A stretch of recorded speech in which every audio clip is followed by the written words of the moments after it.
5280 Sports Network and your Morning Minute on a Tuesday alongside Shawn Drotar. My name is Nate Lundy. Thanks for stopping by. Shawn, we're getting into franchise tag territory with various teams, and we'll talk about that when it comes to the Chargers and the Chiefs in just a moment. But I want to bring up another name that's being talked about right now, at least around Broncos country, by various folks, and that is Sheldon Richardson, the defensive lineman for the New York Jets. The Jets, numerous reports out there saying that the Jets are willing to trade him. We know that the Broncos could use some help on the defensive line without Malik Jackson present. So before I get your opinion, let's bring you up to date on Sheldon Richardson. Let's backtrack ourselves approximately 3 years, where Richardson was suspended for 4 games for violating the drug policy and had that suspension. Approximately 2 weeks after that suspension was handed down, he went on a police chase where he was clocked at 143 miles an hour with a 12-year-old in the car with him, his son, right? I think it was his son. When by the time they pulled him over, where he had shut off his lights, apparently trying to hide from police because that always works, he also, the car, or when they pulled up to it, reeked of marijuana. And don't forget the semi-automatic weapon. Oh, that's right. There was a semi-automatic underneath the driver's seat. So right. Taking all of that into account, which took place, again, a little less than 3 years ago. This was back in the summer of 2014, if I'm remembering right.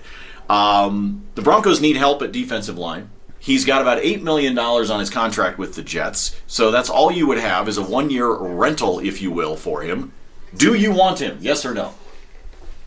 Oh, jeez. I guess if you could throw a 5th-round pick, I think I'd take the gamble. I think I would. I think I'd take the shot at it, only because if it doesn't turn around, then you can let him go. Remember that at least since then, although that was a cornucopia of horrible decision-making, but since then you have a point where he has kept his nose clean. Remember, Von Miller at one point was pretty close to making dumb decisions that got him out of the league.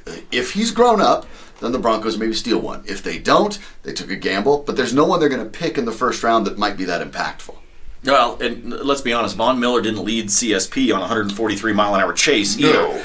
I think that really becomes the question is, can you go back, can you find and track what has happened for him over the course of the last couple of years since getting in trouble? I'm not a Jets fan. I haven't been following his career, but we do know that this has happened to him before, which means he is another strike away from facing even more of a problem. The question is he worth $8 million to have somebody with that kind of impact along the defensive line? He may very well be, and you might not have to give up that much to be able to get him because of where his contract sits. I think we've seen in the NFL that talent trumps all. That is without a doubt the way that all of professional sports winds up winning when it comes to these things. Aqib Talib shot himself last summer. Yeah. So we understand that you can take a chance on something when you've got that kind of talent, and you've also got essentially a one-year audition to be able to say, is he impactful or not? I think you'll see the Broncos kick the tires on him because if reports are accurate, they kicked the tires on him prior to the trade deadline this past year. So this may be somebody that the Broncos decide to give up a very low-round pick to be able to take a shot at. We'll see whether the Jets get a better offer from somebody else. My guess is that they will, to be honest with you. I think somebody will throw them a higher pick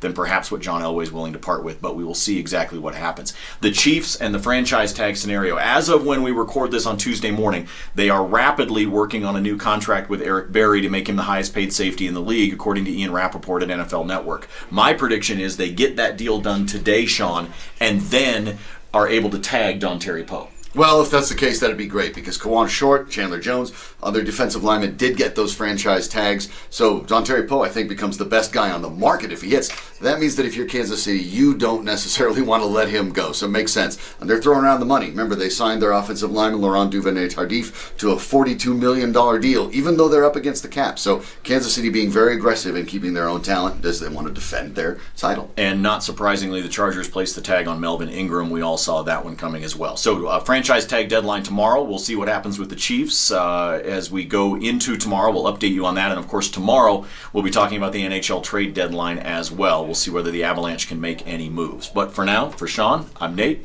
See you tomorrow.